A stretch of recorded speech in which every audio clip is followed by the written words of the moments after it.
Jungle minor rework. Some fun stuff here. Enchants are gone. There's no Runic Echoes. There's no Blood Razor. There's no Warrior. There's no Cinder Hulk. The junglers are using the exact same item system as other champions in the game, with one caveat.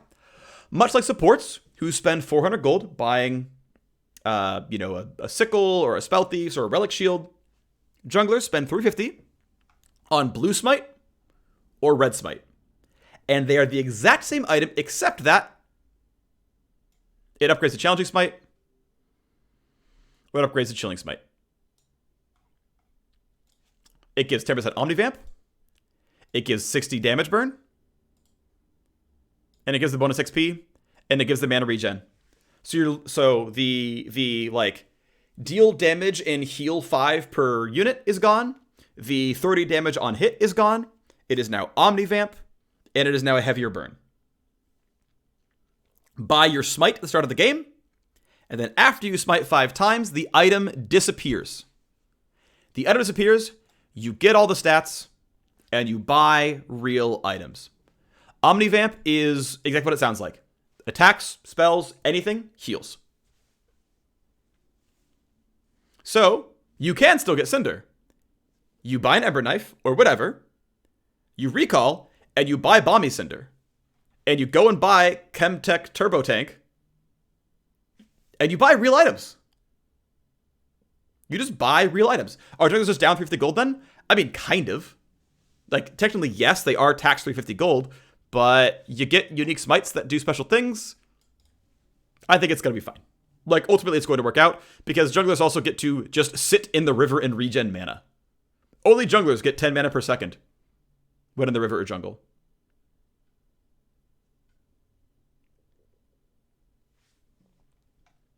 So junglers have Ember Knife, and they have Chilling Smite, and then they have all the mythics and all the legendaries in the game. They're buying items like everyone else is. I love this change. Absolutely love this change.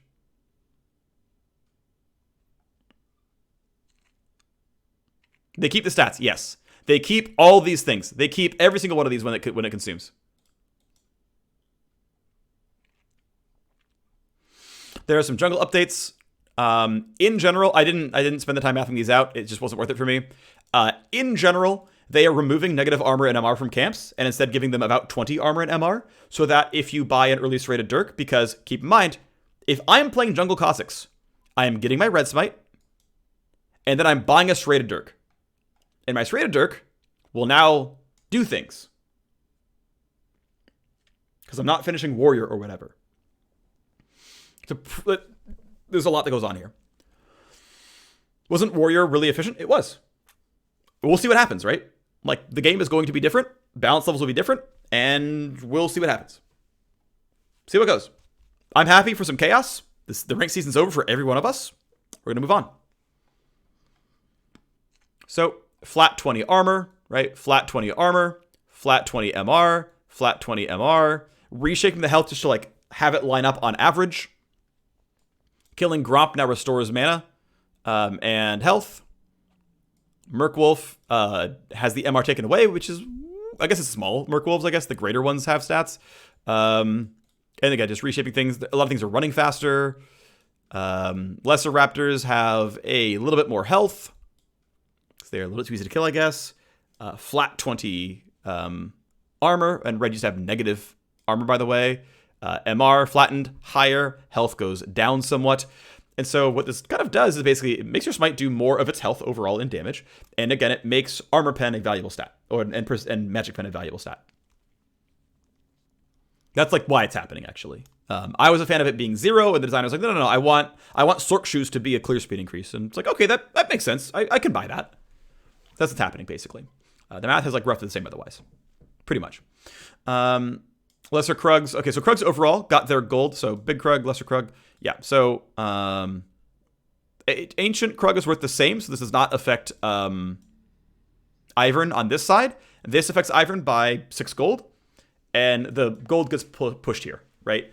You're losing 6 gold per middle Krug. Every middle Krug is worth 2 small Krugs. Every small Krug is worth 3 more gold. The entire design goal of Krugs is that they're supposed to take a while. They are worth the most gold in XP, but they take longest to kill. This is the intended design of Krugs. If you're willing to spend the time to do it, you will be rewarded with the most gold and XP in the game. This is what they're for. It's supposed to take a while. It's supposed to keep you off the map and away from everyone else, except for, your respective side lane. That's the intent, and they're going to keep reinforcing that because that is what they want out of this, which I think is fine. Ooh, and the lesser crugs shine gold because they're literally worth more gold than the medium ones, right? Like, they actually, yeah, screw it. We're just going hard. These are worth more than the middles. If you're staying for a middle krug, you're trolling if you're not staying for lesser krugs, and that's fine. Epic items. Epic items are a tier below legendary. These are the mid-tier components. Yes, indeed. So, as before we move on to epics, does anyone have any questions on legendaries and stuff? So we can answer those as people need them.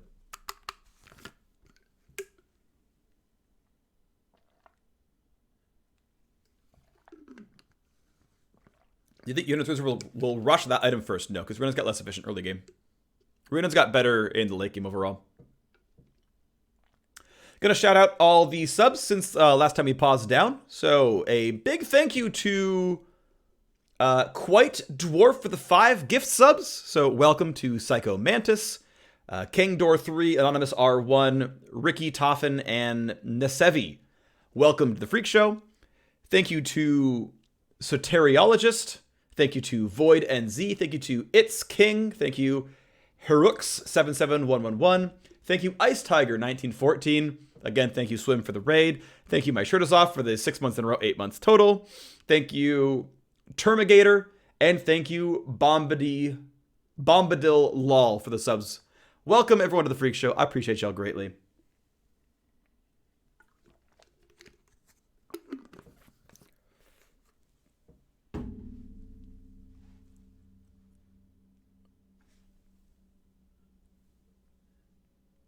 Negative armor at MR is not like negative 20 armor is not negative 20% or like 20% more damage. It's more just flip what armor reduction or like armor does. So like if 100 armor is 50% less damage taken, negative 100 armor is 50% more damage taken. So it's not absurd, but it's certainly good. It's certainly meaningful. Thank you Roland and my caddy for the sub as well. Welcome to the Freak Show. Do you keep jungle item bonuses with upgrades? Yes, you do. Do you think Ezra River could be viable on Jace?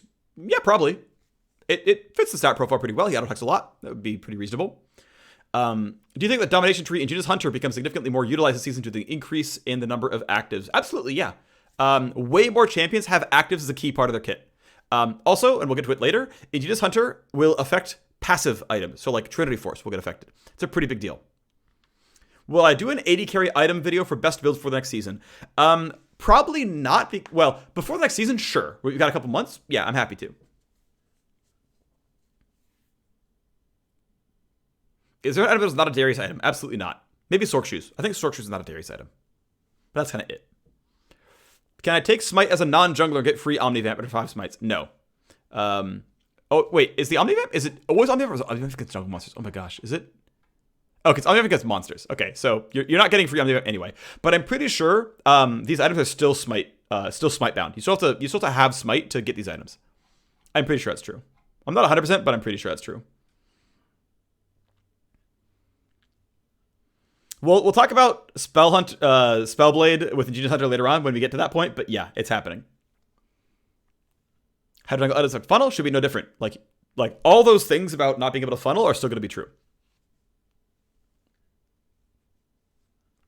With jungle items no longer existing, won't they put a pressure on junglers to get Sightstone in pro play? I don't think they're going to be able to stack them. And I think you're probably still forced to not get a jungle item and a Spell Thieves. I think you're still probably locked out of that because you're already in the current game as well. You just don't get to get 2 income items. Does smiting minions count towards the jungle? I'm pretty sure actually, yeah. We can scroll up and read. After smiting 5 times, yeah. If you need to smite a cannon to go through your top laner, go for it.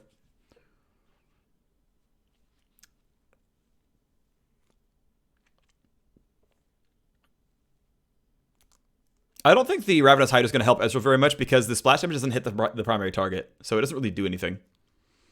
Does Omnivamp work on Smite? It should, based on how it's coded. Omnivamp, I believe, is literally all damage. I could be wrong, but I'm pretty sure that's true. Okay, let's move on. Epic items. These are the mid-tier component items. Some of them are new, some of them are very slightly changed, some of them are not at all.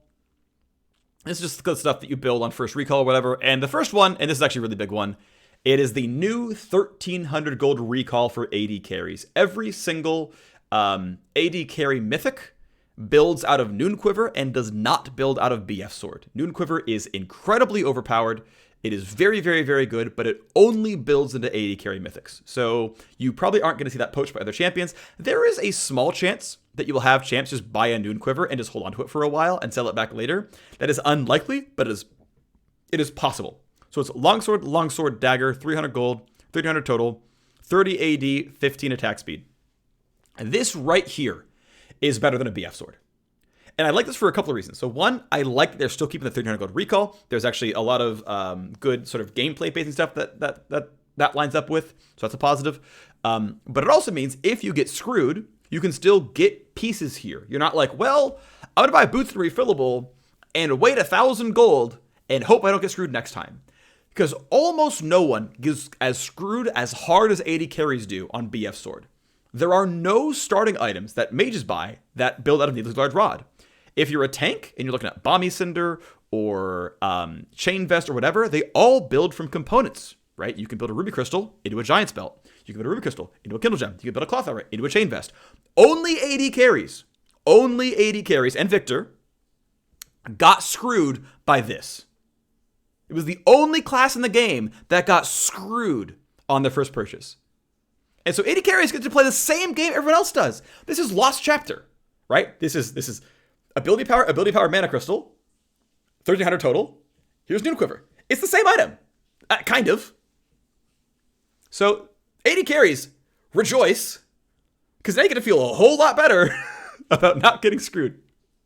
Your recalls don't suck anymore. Now, if you were doing well and your last hitting well, then you were fine, of course, sure. But very frequently, you got kind of screwed. This is a big, big power up to AD carries in the bot lane. Like, I played a lot of Swain to end the season. I had like a 75% Swain win rate. I played some cards as well. I didn't notice how often I was like setting my opponents back to like have crappy recalls. And to be fair, half the time I'm against like Senna or Ezreal anyway, who get to buy components. But this is going to feel really, really good for the Ashe players who aren't going Ruin King, you know? Pretty nice, I would say. Okay. Also, you get free on hit. You do 50 on hit. You do 50 bonus damage now compared to what this item was. So you have like 110 damage to minions. This is huge pog. I look at champions like Vayne, who have very, very low base AD and would go Ruin King first. So they're sitting on like double longsword. And it's like, well, I do like 73 damage per minion. And that's not very good. It's like, well, here. Just do 112. Just have fun. So huge spike, huge farm increase. This is going to make AD carries feel, so much better. Like, this is a power increase. Because, keep in mind, like, even if their items are a little bit weaker, and I kind of agree with that, I think AD carry items are a bit weaker this patch.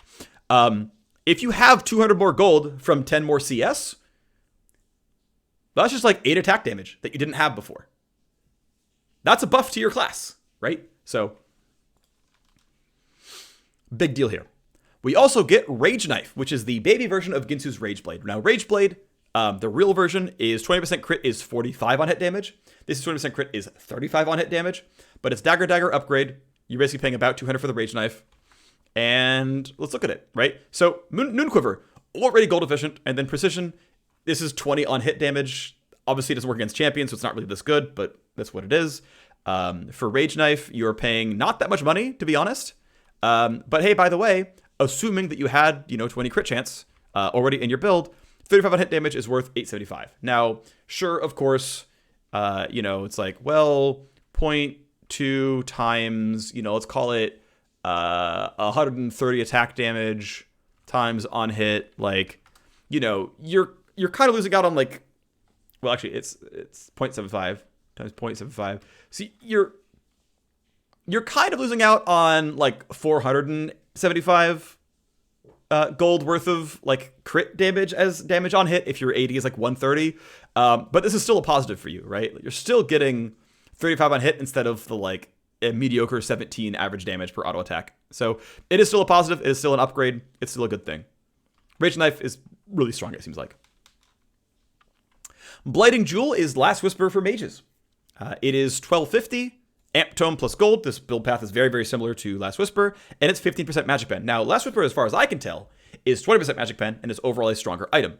This also makes deriving percent pen values awkward because Leeching Leer is absurdly bad and Last Whisper is very good. And which one's more reasonable? Who knows? But this is Blighting Pearl. Right, you're getting 500 gold in ability power. You are hoping you can spend 700 gold for the magic pen, but that's not what magic pen costs, so who knows? This is not an item you really want to sit on, though. Like, it's here so that you have, like, a component going into Void Staff, but, like, this is not an item you sit on and you buy and wait. The last one you can sit on. That item's fine. Blighting Jewel is pretty much trash. But considering Void Staff was Blasting 1 Ruby Crystal, and this is just Blasting 1 Amp Tome. This is Blasting 1 Amp Tome, and if I'm waiting for the combine, I can just upgrade. Like, it's free money. Like, despite Blighting Jewel being a bad item, it is an objective power increase to mages. Because you can at least hit this at some point. Leeching Leer, health AP combined. It gives you absolutely 0 free stats at all. It's still 150 health. It's still 20 AP. And it's 10% Omnivamp. And this is now the thing that we derive Omnivamp from. Now, there's only built into, I think, exactly one item. It built into the Omnivamp AP Mythic. But Leeching Leer gives us, hey, by the way... Oh, and we should actually just, it's literally the item that we derive Omnivamp from, so it's exactly 100% gold efficient. But to be fair, if we were using Lifesteal as the bar, it would be close, and then, instead of 375, it's 465, it's like 1/4 better. Is Omnivamp more than 1/4 better than Lifesteal? Probably. So, Leeching Leer is probably just OP. As long as you want health and ability power, which you probably do, Leeching Leer is probably OP. Just like straight up. I think it just is. So, good item. Yeah, I mean, you could just buy Leeching Leer and sit on it. Like, this item is great. Absolutely great. Absolutely outstanding item.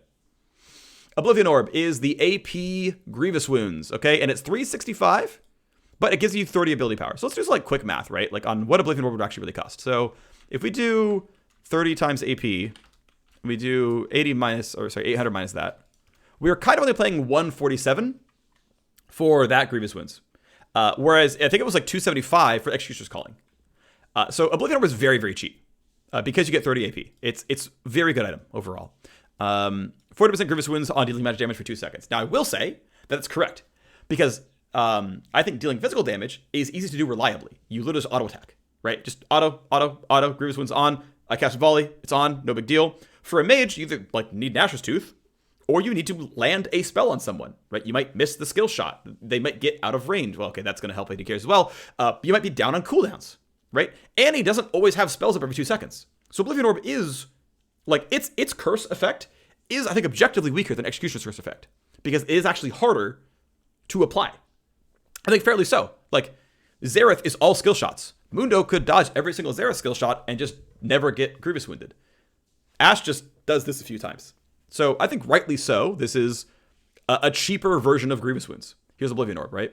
Yeah, I mean, we're paying 147, right? So we're doing, that's what we're doing, right? 80% of our item is Grievous Wounds. Which I think is totally reasonable. And there you go. But it means mages and any magic damage user really, so Mundo could do it with his W and his Q and whatever, has access. It counts magic damage. Yeah, Sunfire, right? If you want to buy this on, in fact, it's maybe just better than, even though you really don't want 30 AP on, Nautilus that much. But yeah, if you go Sunfire, Cape, Shen, you just buy Oblivion Orb and you just have Grievous Wounds. Congratulations. It's a little awkward, but I mean, it's better than Executioner's, maybe. It's up to you. Seeker's Armguard got absurdly buffed. 900 total gold cost. Cloth Armor Amp Tome plus a very cheap combine. You get 10 free AP off the combine, and you can still stack armor. This item is dumb. I don't know why they gave you 10 free AP. I guess it was like, hey, if mages aren't good against AD assassins, here's an OP Hextech Armguard, go have fun. But, I don't know. I don't super love it.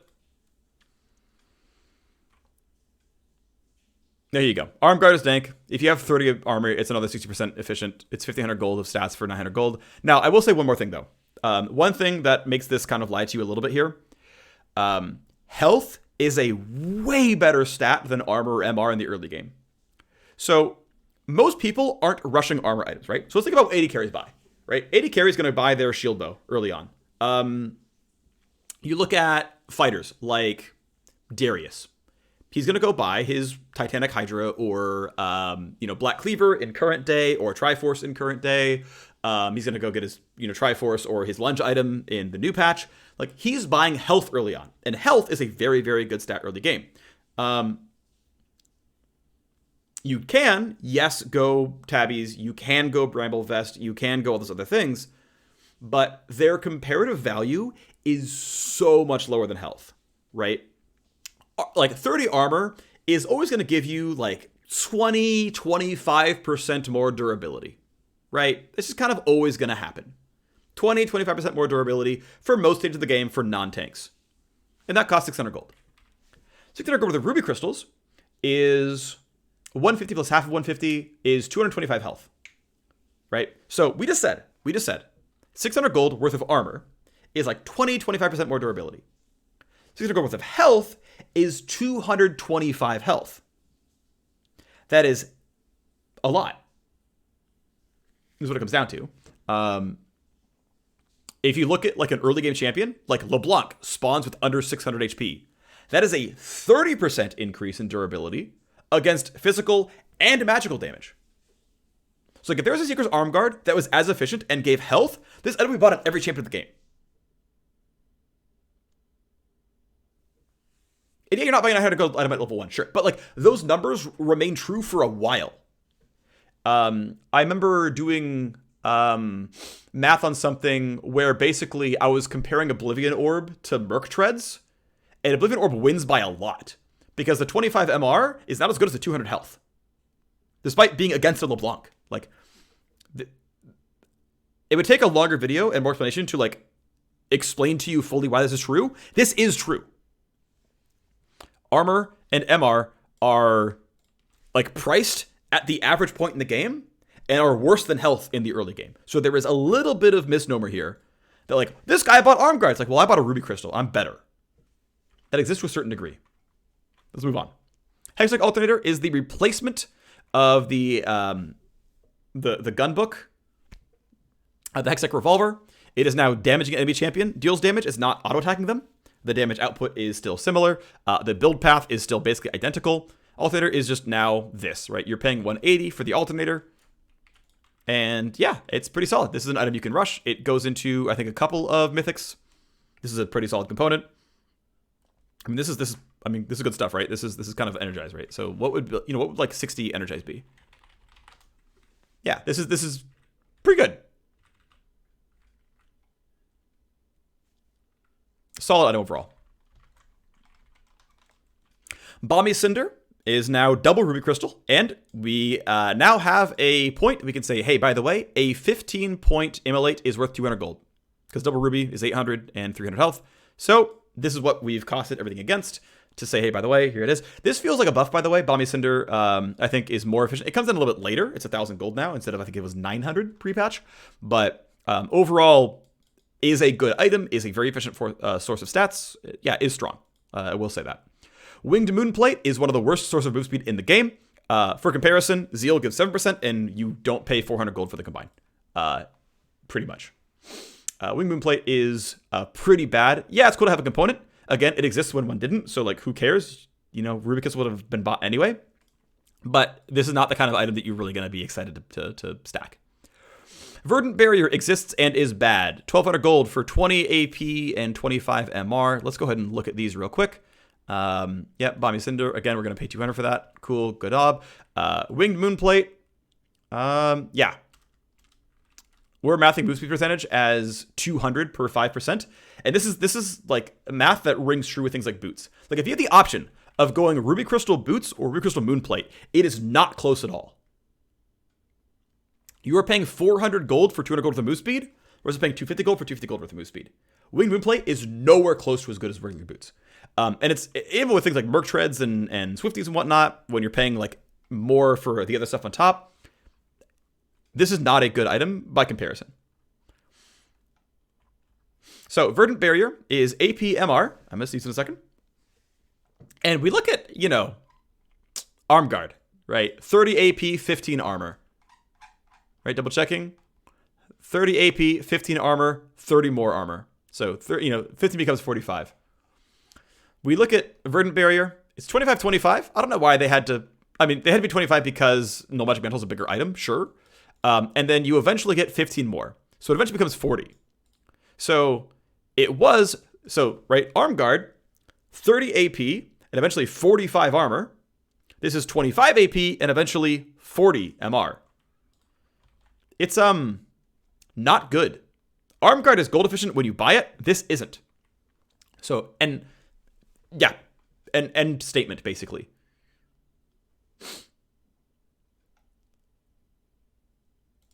It is gold efficient eventually when you fully stack this thing. The stacking is over the course of 5 minutes, gain 15 MR. If you take damage, reduce it by some time. So if you take 200 magic damage, you get 10 seconds off of it. Still far worse than Armguard though. But it lets you buy it on, a Nami or something, right? It's I'm going to go Banshees this game, so let me pick it up. Warden's Mail, cloth, gold, 40 armor. So you're paying about 200 for Rock Solid. I believe Warden's Mail has more stats than before. Maybe not. Maybe it was still 40 armor, and you just changed the passive from minus attack speed to minus % damage. This is actually pretty close overall, I want to say. Again, so think about having 1,000... Actually, it's 0.5% bonus health, by the way. So this is going to do, literally you buy this item first, and it does absolutely nothing. Now, what's nice is... we can look at the math real quick. It is still 800 gold worth of armor, so you are paying 200 gold for Rock Solid. But you're paying 200 gold for, what is really nothing. Right? Absolutely nothing here.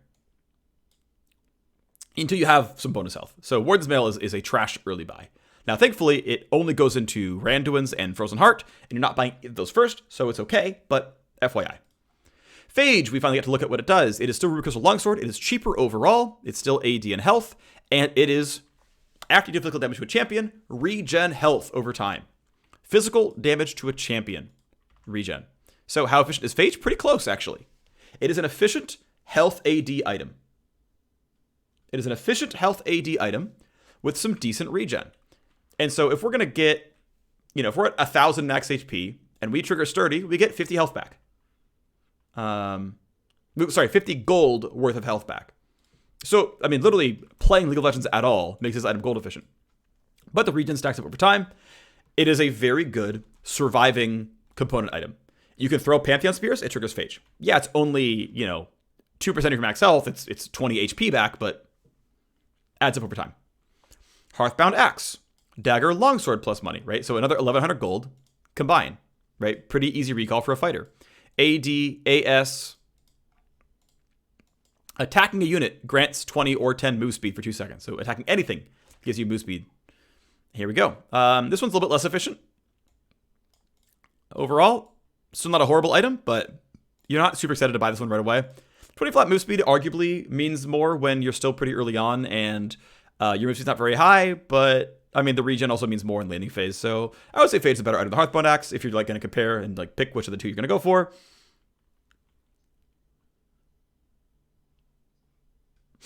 Tiamat.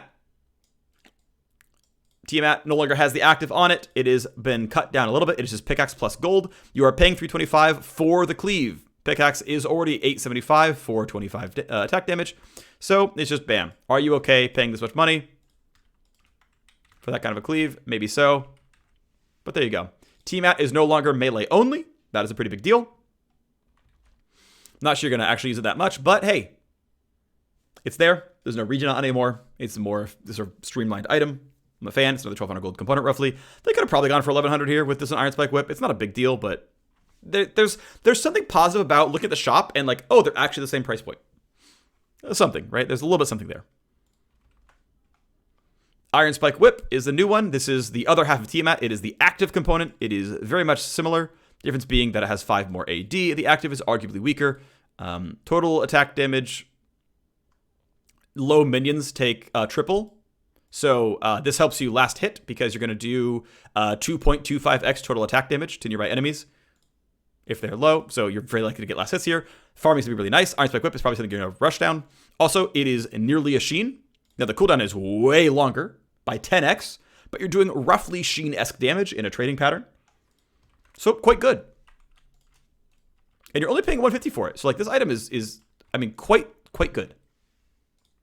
Iron Spike Whip is I think, an all-star here. Battle Glass Mirror, as I said, is a garbage item. It is ability power, mana regen, and it's a way to get ability haste in this world. Now that the other Fairy Charm upgrade gives healed and shield power, doesn't give CDR anymore, or ability haste. But this is one of the most expensively priced places in the game. And you can see, here's our 20 AP, here's our 10 haste, and yeah, like these are literally the price of the components. And so we're just like, yeah, we're just spending 365 gold on 10 haste. This item is trash.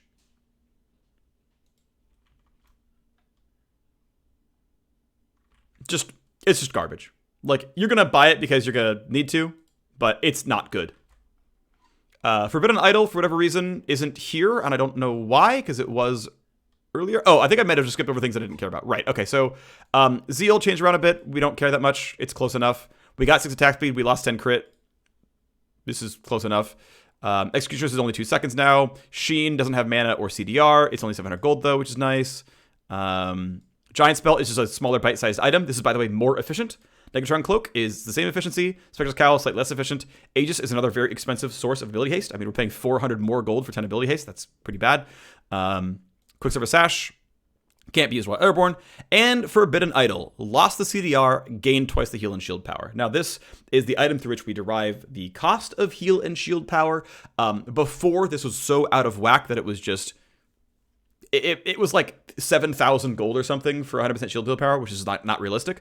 This is now in a world where it's like actually somewhat fair. I basically spot checked like shield power versus AP. What's the better stat? And this is actually now a fair price, where it's 5,500 gold for 100% healed shield power, which is pretty solid. So Forbidden Idol is here, and obviously it's the item that we derive heal shield power from. So of course this is what it is, but this is actually pretty reasonable. Okay. Epic's done. We have some starters, some support items. We're almost out of this one. Tear the Goddess is a potential starter. Much like Doran's Ring and support items, it does not allow you to build a refillable. You are paying a lot for the ability to stack. You get 5 on hit damage to minions. This is a very, very greedy start. You should be able to fairly reliably, I think, get tier, build your first mythic, and then get archangels about on time. And I mean, the power spike is really meaningful. So if you're willing to give up a little bit of lane power for an earlier power spike, there's something to be said about that. That said, it's cheap enough that you can just get it second recall. It's not a big deal. So we might not see this as a starter, but it's a possibility, and there may be a world where this is done. There's also a world where Muramana is actually your starting item, and you just rush that maybe. But I mean, it takes 20 minutes, so maybe not. Possibility. That's all I'm going to say. Dark Seal, 15 AP, 40 health now. The AP per glory is slightly higher. Let's